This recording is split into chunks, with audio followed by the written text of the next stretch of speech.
जो ख़त्म नबुव्वत का तरफदार नहीं है लारे वो जन्नत का हकदार नहीं है।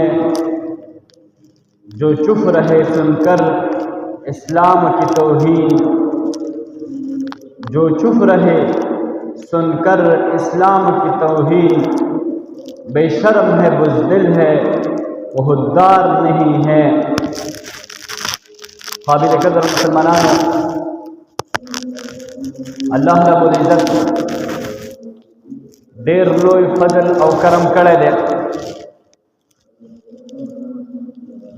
कि अल्लाह रब्बुल इज़्ज़त मुंगता यो खुले मजहब च अगनुम दे इस्लाम अगाल नसीब करे दे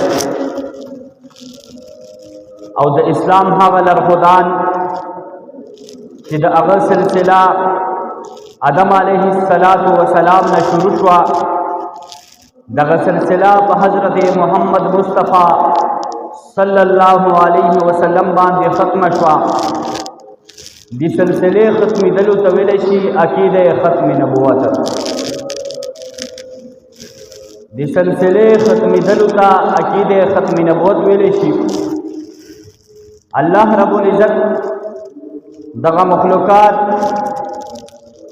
इंसानियत दखल इबादत दोपारा पैदा कल और ब्याज दीलार खुदनी दोपारा दोई रहबरे दोपारा दोई द क़ियादत दोपारा दोई द मशरे दोपारा दंबिया इकरामू सिलसिला शुरू हुआ। द अंबिया इकरामू द आज़िमुश्शान सिलसिला द शुरुआत द हज़रत आदम अलैहिस्सलातु वसलाम ना वशु। आदम अलैहिस्सलातु वसलाम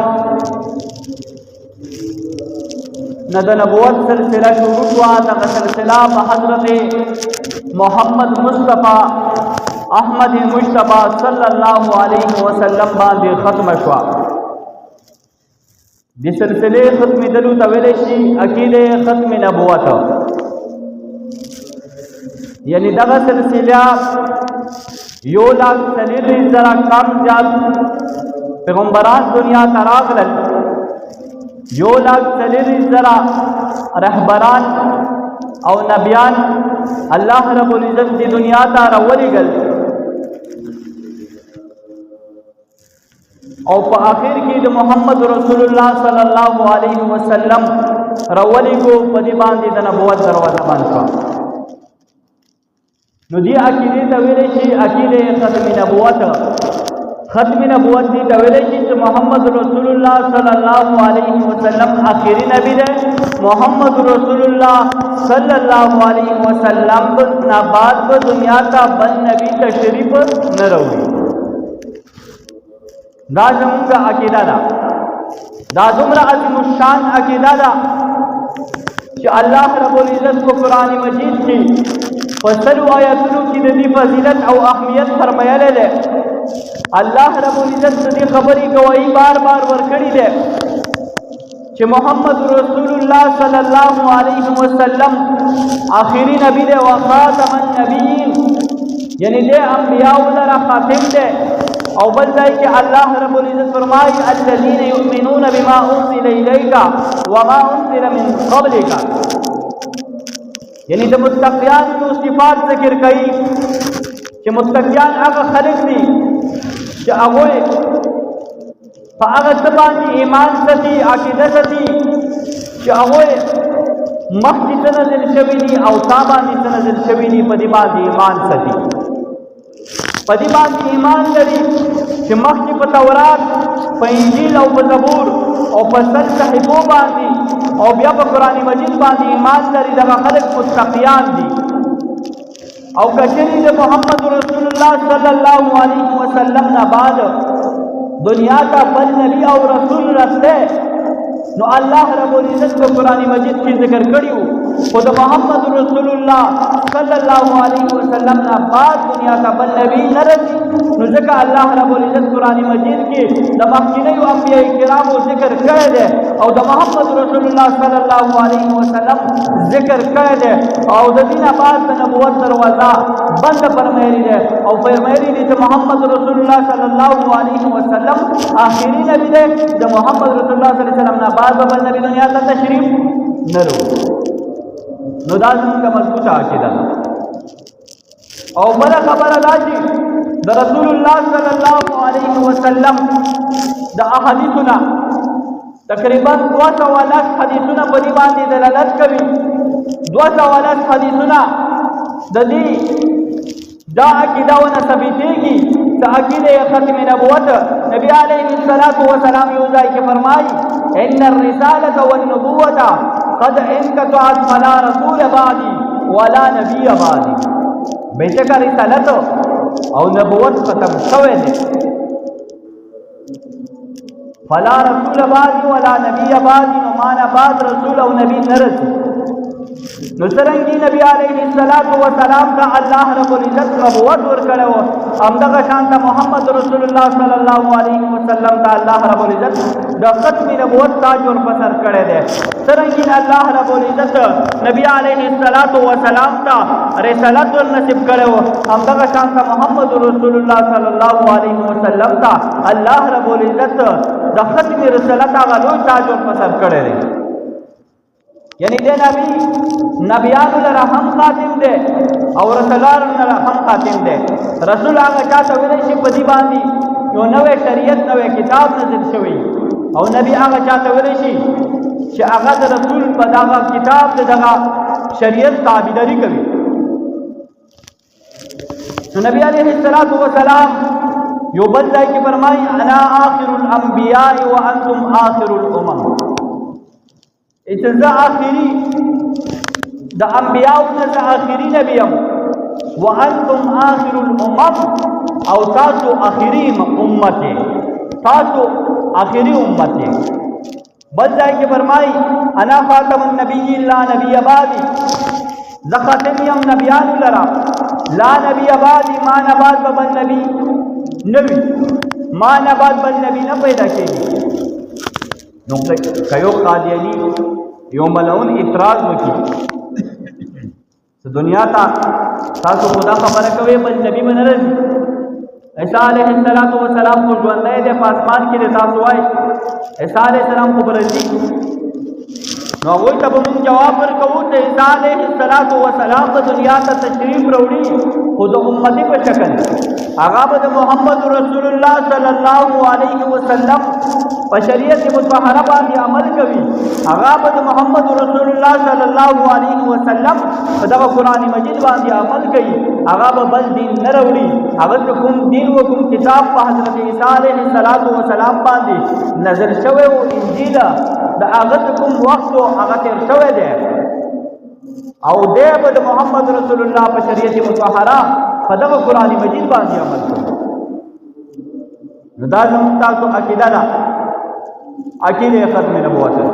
بار بار نبی علیه السلام دا دومره لوی عظیم شان عقیده ده چې نبی علیه السلام فرمایي سيكون في امتي 30 كذابون دجالون كلهم يزعم انه نبي وانا خاتم النبي لا نبي بعدي. زردا قریبا دا زما په امت کې به ډېر کسان ډېر افراد د نبوت دعوی کوي تر قیامت نه مخکې. كلهم يزعم انه نبي هر یو به دا دعوه کوي هر یو به دا ګمان کوي او هر یو به دا خبره کوي چې زه آخري نبی یم. پیغمبر علیه السلام فرمایي یاد وساتئ انا خاتم النبی لا نبی بعدی. زه آخري نبی یم ما نه بعد بل نبی نه راځي. د نبی علیه السلام دا خبره په هغه وخت کې ثابته شوه او د نبی علیه السلام په دور کې یو انسان و هغه ملعون انسان دعا وکړه د نبوت چې د هغه نوم و اسود غنسي. اسود غنسي د نبوت دعا وکړه. هغه د خپله ګندانه پاکه خوله وخوځوله.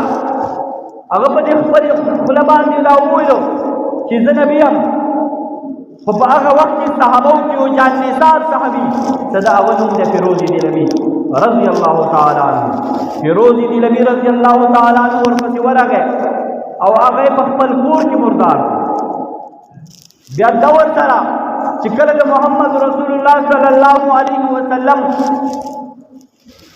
آخري دور و نو په هغه دور کې یو بل راپاڅېدو د مسیلمه کذاب په نوم مسیلمه کذاب. دا مسیلمه کذاب هغه خبیث انسان و هغه مردار هغه ملعون انسان و چې د نبوت دعوا وکړه د رسالت دعوا وکړه ادي ویل زه آخري نبی یم. نعوذ بالله رسول الله صلی الله علیه وسلم ته یو کس راولېږو چې د نبوت ما سره نیم کا د نبوت کې زه د سره شریک یم او تر دې پورې چې دې به مونږ هم کوو روژه به هم نیوله زکات به هم ورکول او د اسلام څومره شعائر دي هغه به استعمالول خو د نبوت دعای کول او د محمد رسول الله صلی الله علیه وسلم سره نبوت کې ځان شریک په دغه وخت کې حبیب بن زید رضی الله تعالی عنہ نبی علیه الصلاۃ والسلام ته نبی علیه الصلاۃ والسلام دغه ملعون انسان ته چې د نبوت دعوا وکړه ورولېږو چې ورته ووایه چې د ما په نبوت باندې ایمان راوړي چې زه آخري نبی یم ما نه بعد په دنیا ته بل نبی نه رسي. نو دغه مسیلمه کذاب ته حبیب بن زید رضی الله تعالی عنہ ورغی او د دې ته دا خبره وړاندې کړله چې محمد رسول الله صلی الله علیه وسلم آخري نبی دی د محمد رسول الله صلی الله علیه وسلم نه بعد په دنیا ته بل نبی تشریف نه راوړي. نو دغه مسیلمه کذاب چې د نبوت دعوا کړې وه هغه ورته وویلو چې دی نبی نه دی دی نبوت ما سره شریک کړی دی لحاظ زه نبی یم ته د ما نبوت ومنه. الټه خبره وکړه چې د ما نبوت باندې ایمان وسله زما په نبوت باندې ایمان ولره. مسیلمه کذاب هغه حبیب بن زید رضی الله تعالی عنہ ته وویلو چې ته د ما په نبوت ایمان ولره. ورته وویل ستا خبره زه نه اورم زه د دې خبرې نه کوڼ یم دا خبره زه نه اورم. نو خپلو کارندو ته خپلو کارکنانو ته هغه مسیلمه کذاب اعلان وکړو چې د دې نه ښی لاس کټ کړې. نو ښی لاس یې ورنه کټ کړو او بیا یې ورته وویلو اوس ما نبي منې که نه یې منې. هغه ویلو دا خبره زه نه واورم زه د محمد رسول الله صلی الله علیه وسلم په ختم نبوت کې هېڅوک شریکول نه غواړم. او بیا ورته ویلو چې ګس لاس یې کټ کړې. نو ګس لاس یې کټ کړو او بیا ښې خپه کټ کړه بیا یې ګڅه کټ کړه او بیا یې چې کوم دی ورته ویلو چې اوس ما نبي منې که نه مه منې.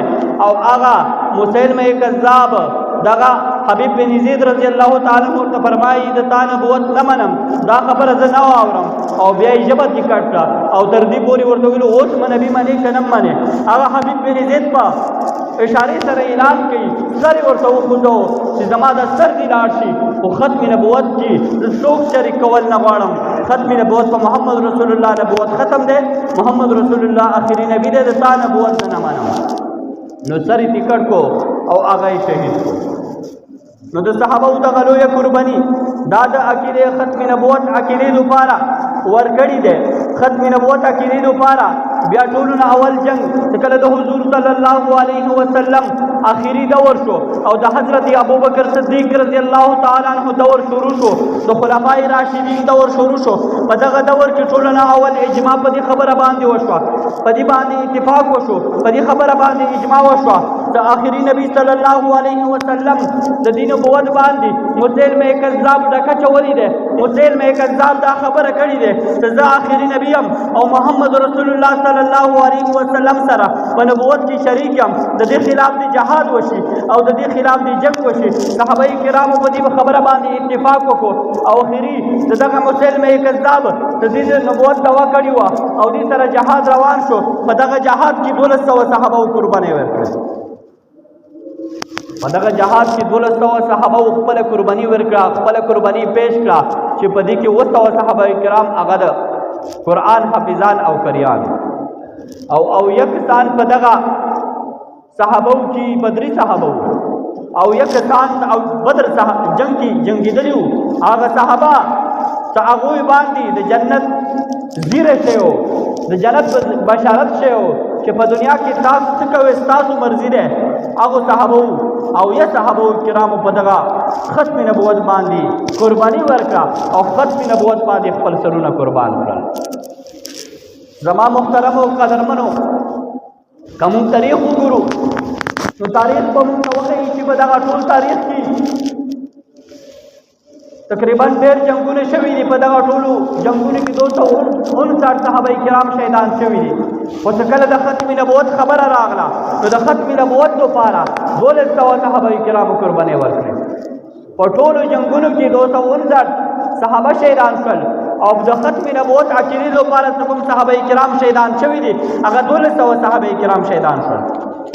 زما عزتمندو خبره وګډول نه غواړم چې کله انګریز ته په هندوستان کې شکست میلاو شو، په دغه شکست کې انګریزانو ته پته ولګېده چې مسلمانانو سره جهاد کول، مسلمانانو سره جنگ کول دا ډېر مشکل کار دی، خو یو داسې انسان پیدا کول پکار دی چې هغه د جهاد هم انکار وکړي، هغه د ختم نبوت دوا هم وکړي، د نبوت دوا هم.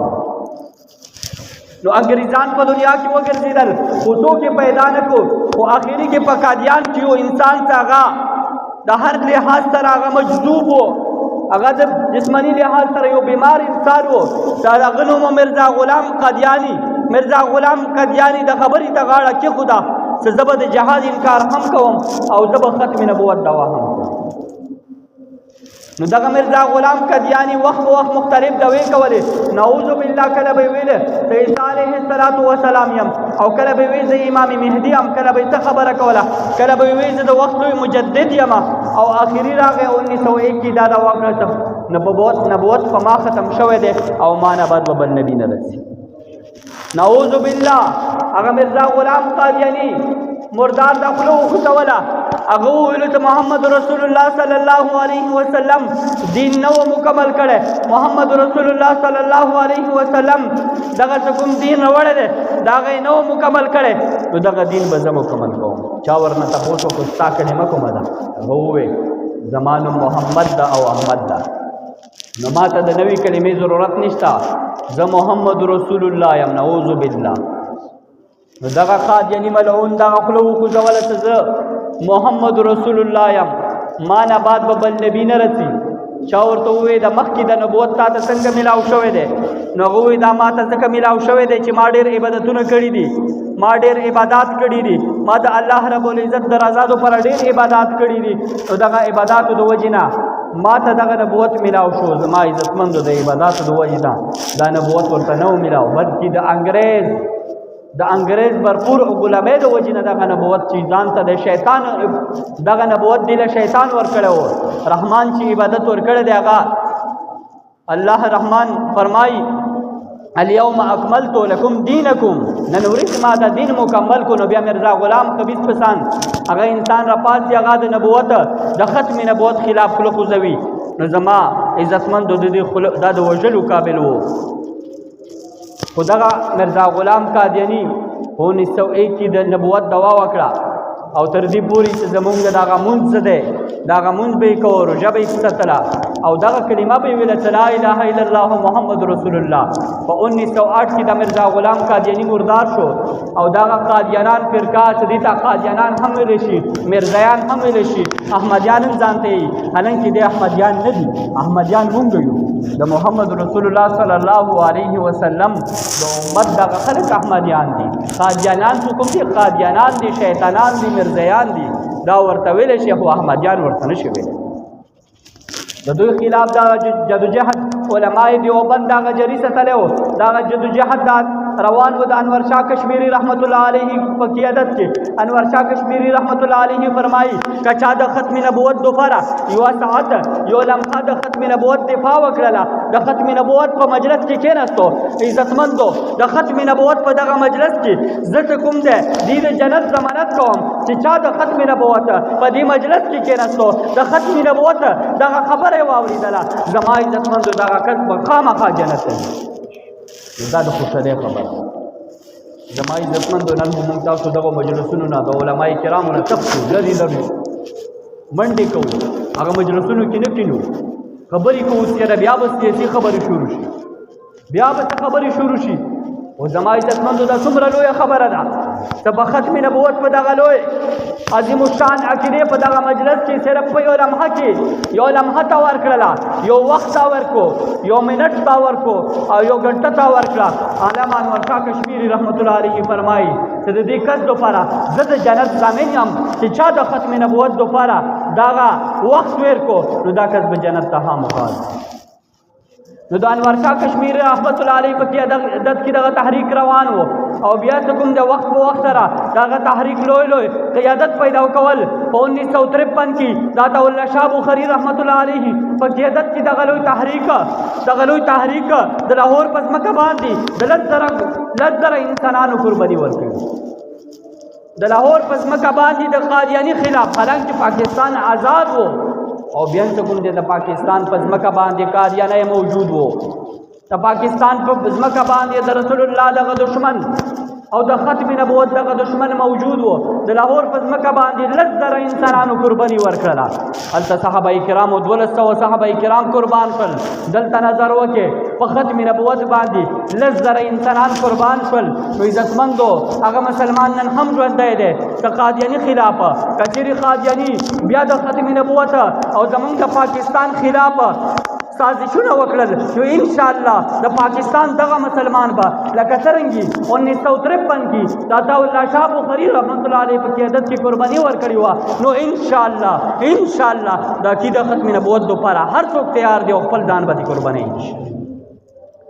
1953 کې لس زره انسانان قربان شول 1974 تحریک تاسو وګورئ 1974 تحریک کې مفتی محمود رحمت الله علیه یوسف بنوری رحمت الله علیه او مولانا محمد حیات رحمت الله علیه او مولانا علوی صاحب دامت برکاتهم العالیہ مفتی محمد تقی عثمانی صاحب دامت برکاتهم العالیہ شیخ سمیر حق رحمت الله علیه دغه لوی اکابر څخه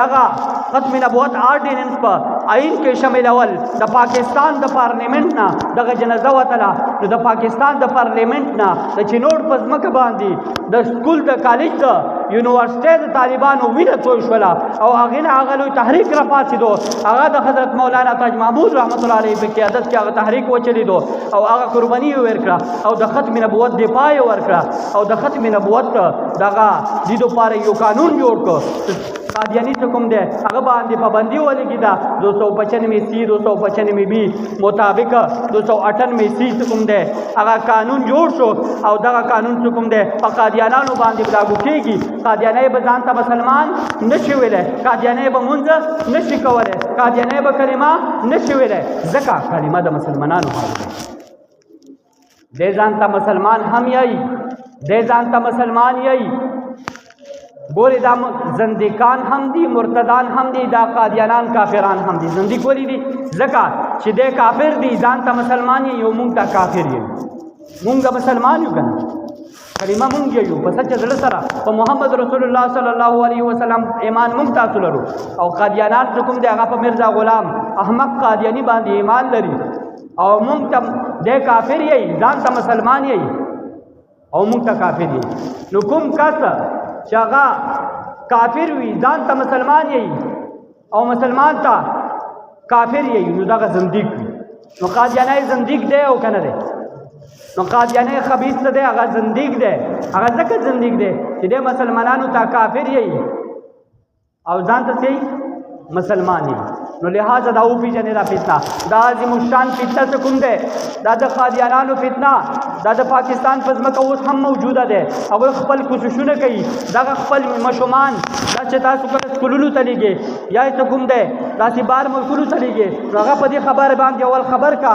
د عقیدې ختم نبوت په محمد رسول الله صلی الله علیه وسلم نبوت ختم دی محمد رسول الله آخري نبی دی ورته یاده که ختم نبوت څه دی ختم نبوت ویلی شي محمد رسول الله صلی الله علیه وسلم آخري نبی دی دین آباد په دنیا ته بل نبی او دویم عقیده حیات عیسی علیه السلام څه کوم دی هغه اسمان کې دی چې کله قیامت ته وخت نږدې شي نو عیسی علیه السلام به رکوشي او بیا به څه کوم دی په دنیا کې دی حکمرانی کوي 40 کاله به حکومت کوي دریمه خبره ده دا خبرې باندې ځان پوه کا امام مهدي علیه الرضوان دا پیغمبر نه دی دا څه کوم دی نبی نه دی او دا د الله ولی دی چې قیامت ته وخت نږدې شي قریب شي قرب قیامت به امام مهدي علیه الرضوان د عیسی علیه السلام نه مخکې روزي او عیسی علیه السلام نه مخکې به مسلمانان د امام مهدی علیه الرضوان په لاس باندې بیعت کوي. امام مهدی علیه الرضوان به د کافرو خلاف دغه فسادیانو خلاف جهاد کوي.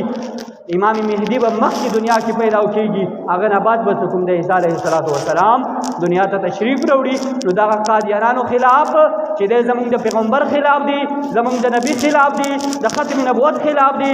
مونږ ته پکار دی چې د قادیانانو برپور بایکاټ وکړو او د دې څه کوم شیطان کمپنی دی نورې کمپنۍ دی برپور د هغوی نه مخالفت وکړو او د خپل نبی صلی الله علیه وسلم د خپل نبی صلی الله علیه وسلم باندې د غیرت کولو او خپل نبی صلی الله علیه وسلم سره د محبت کولو برپور خپل کوششونه وکړو او الله رب العزت د مونږ تاسو ته په دې باندې عمل کولو توفیق راکړي.